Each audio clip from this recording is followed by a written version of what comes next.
Starting में हम देखते हैं कि वीर और अवनी एक दूसरे से लड़ते रहते हैं, वो भी फ्रेश बल का ऑप्शन यूज करके। इस फाइट में अवनी बहुत ज्यादा ही गुस्सा हो जाती है क्योंकि वीर उसके ऊपर हमला नहीं कर रहा होता है, उसके सामने हमले से डॉज करा रहता है।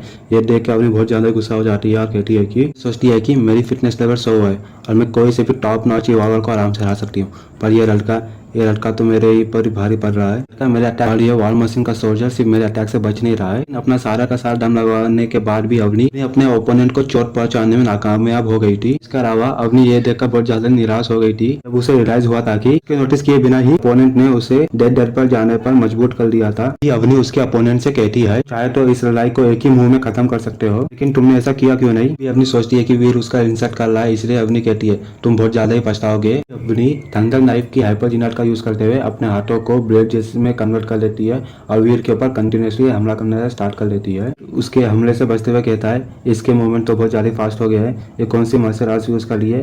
तभी वीर को अपनी का एक हाथ आके रखता है और वीर के 64 पॉइंट्स हेल्थ कम हो जाती है। कहता है ये तो बहुत ज्यादा रूटलेस नाइफ स्किल है, उसने मेरे कोई से भी वाइटर पॉइंट्स पे तो हमला नहीं किया है, पर तो भी मेरी 64% हेल्थ कम हो गई है। मेरा ओपोनेंट बहुत ज्यादा स्ट्रॉन्ग है और ये सबसे अच्छा टाइम है प्रोफेसर मंत्रा को यूज करने का। उसने हाल ही में बहुत ज्यादा ही प्रोफेसर मंत्रा के ऊपर ट्रेनिंग किया था। अपनी वीर के फुटवर्क देखकर कहती है, आखिर मेरा ओपोनेंट है कौन, इसके फुटवर्क तो हेवनली गो से मिलते जुलते हैं, पर थोड़े ही अजीब है इसके फुटवर्क। सोचती है ये कोई नॉर्मल नेवी मिलिट्री अकेडमी का स्टूडेंट तो नहीं है, ये कोई आरी चीज है। तभी अवनी सोचती है ये तो कोई नॉर्मल मिलिट्री सोल्जर तो नहीं लगता है। अवनी ये जान गई थी कि उसके अपोनेंट का फिटनेस लेवल उससे ज्यादा है, पर तो भी वो अपने फिटनेस को कम करके उससे लड़ रहा है, ऐसा तो कोई एक एक्सपर्ट ही कर सकता है। तभी अवनी उस अपोनेंट को देखते हुए सल्यूट करके कहती है, आखिर आप कौन से चीफ हो और आप किस डिपार्टमेंट से हो। वीर अवनी की बात सुनकर कहता है, मैं कोई चीफ नहीं हूँ, मैं एक नॉर्मल सोल्जर हूँ। अवनी सोचती है आखिरकार एक सोल्जर के पास ऐसा फुटवर्क कैसे हो सकता है, ये लगता है मेरे से उसकी आइडेंटिटी छुपाना चाहता है। तभी अवनी वीर को कहती है, क्या तुम मुझे ये फुटवर्क सिखा सकते हो। वीर कहता है, ऑब्वियसली मैं तो तुम्हें हाइपर जिनाट सिखा सकता हूँ, पर ये हाइपर जिनाट मिलिट्री को बिलोंग नहीं करती है, इसलिए मैं तुम्हें इसे फ्री में नहीं सिखा सकता हूँ। वीर सोचता है, आखिर मैंने भी प्रोफेसर मंत्रा का सिर्फ एक ही हिस्सा भी सीखा है, इसे मैं अकेले प्रैक्टिस करने पे हो सकता है मेरे खुद को अपने फ्लॉज बताना पॉसिबल ना हो। अगर मिस परफ्यूम मुझे इसकी कीमत देने के लिए तैयार है तो उसे ये फुल टेक्निक सिखाने तो वाला नहीं हूँ। मैं उसे इस टेक्निक के कुछ पार्ट सिखाऊंगा और आगे चलकर ये मेरे लिए मेरे पर कोई भी प्रॉब्लम नहीं रह सकता है। अवनी कैसी है, ठीक है, अगर तुम्हें अमाउंट चाहिए तो तुम बोलो, तुम्हें कितना पैसा चाहिए, मैं तुम्हें देने के लिए तैयार हूँ। काम करते हैं, अगर तुम इसे सीखना चाहती हो तो हर एक क्लास एक आधे घंटे की होगी। रही बात फीस के लिए मैं तुम्हारी ये हाइपर जिनाट यूज करना चाहता हूँ जो तुमने अभी मेरे से लड़ते टाइम यूज की थी। वीर कहता है, पहली क्लास के लिए तुम मुझे तुम्हारे हैंड स्किल का ट्यूटोरियल दोगी। मैं आधे घंटे बाद का सीन दिखाया जाता है जहाँ पर अवनी सोच रही होती है अपनी लाइटनिंग ब्लेड को ट्रेड करने के बाद उसे ये कमाल की हाइपर जिनाट मिली है, इसके कुछ ही पार्ट यूज करने से वो बहुत सारे फॉर्मेशन यूज कर सकती है। आखिर ये हाइपर जिनाट क्या है, ये बहुत ज्यादा ही औसम हाइपर जिनाट है। अपनी सोचती है ये बंदा कोई नॉर्मल सोल्जर तो नहीं हो सकता, ये आखिर में एक चीफ ही है, पर ये अपनी आइडेंटिटी हाइड कर रहा है, मेरे को कोई प्रॉब्लम नहीं है। तभी वीर कहता है, हाफ एन आवर हो चुका है तो मेरे क्लास का टाइम यहाँ पर खत्म होता है। वी अपनी वीर की बात सुनते हुए कहती है, आखिर मैं तुम्हें किस नाम से बुलाऊं। वीर कहता है, जस्ट मुझे एक सोल्जर से बुला।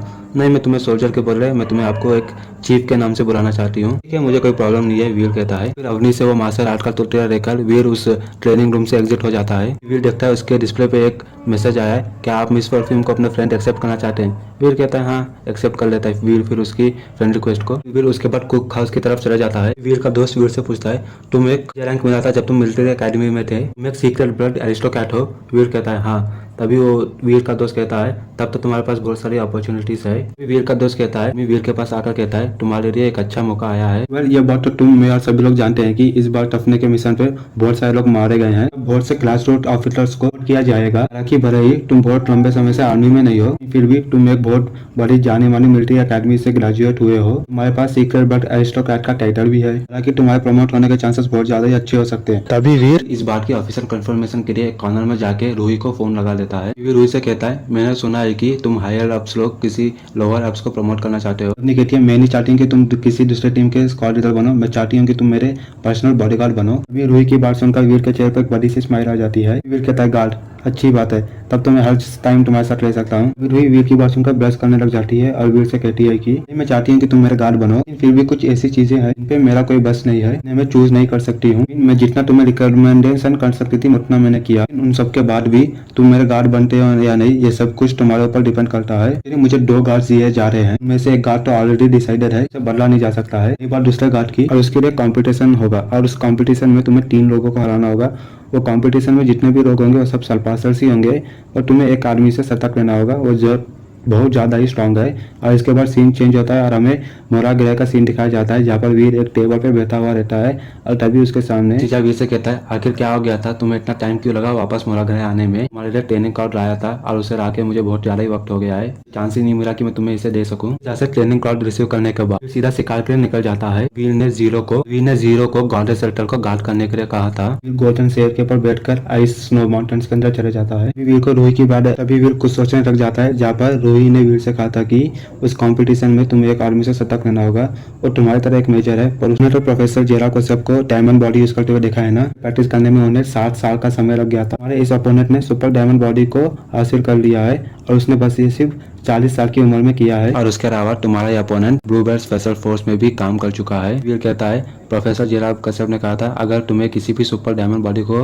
डिस्ट्रॉय करना है तो तुम्हें री फिटनेस लेवल 120 के पार होनी चाहिए। ये अभी फिटनेस लेवल 100 के पार है। वीर चाहता था कि वो उन एलियंस को मारे कि इतने ज्यादा ही छोटे हो कि मीट को वो 1 या 2 दिन में खाकर खत्म कर दे, कि वो जल्द से जल्द अपने जिन पॉइंट्स को बढ़ा सके। वीर को एक छोटा एलियन दिख ही जाता है, दिखने में नेवले जैसे दिखने वाला पर्पल फल से वो एरियन, और उस समय वो एरियन एक फल खा रहा था। तभी वो नेवरा वीर को ऑब्जर्व कर लेता है और तभी वो नेवरा वीर के ऊपर देखते हुए वीर की तरफ भागता हुए चले जाता है। वीर उस नेवरे को अपने तरफ आते हुए देखकर कहता है, इसकी स्पीड, ये तो एक पक्का ही सीक्रेट बर्ड एरियन है। अभी वीर नेटिव मंत्राल ओवरलोड को एक ही साथ इस्तेमाल करते हुए उस नेवरे के अटैक से बच जाता है। वीर उस पर्पल नेवरे के ऊपर एक पंच मारता है। इसी के साथ हवा में उस पर्पल रंग के नेवरे की बॉडी एक अजीब तरीके से ट्विस्ट करती है। नेवरा वीर के अटैक को डॉज करते ही वीर के हाथ के ऊपर एक स्क्रैच डाल देता है और वीर की स्किन हाथ से पर्पल रंग का खून निकलना स्टार्ट हो गया था। स्क्रैच की वजह से वीर के बॉडी में पॉइजन चला गया था। वीर जेट स्किन का यूज करता है और जेट स्किन का यूज करते ही वीर का पर्पल रंग का खून फिर से लाल रंग में बदलना स्टार्ट हो जाता है। वीर सोचता है आखिरकार एक एनिमल तो एनिमल ही होता है और वो अपने इंस्टिंक्ट्स पर ही डिपेंड कर रहा था। वीर अपने एक हाथ में यिन और जेट स्किन को यूज करते हुए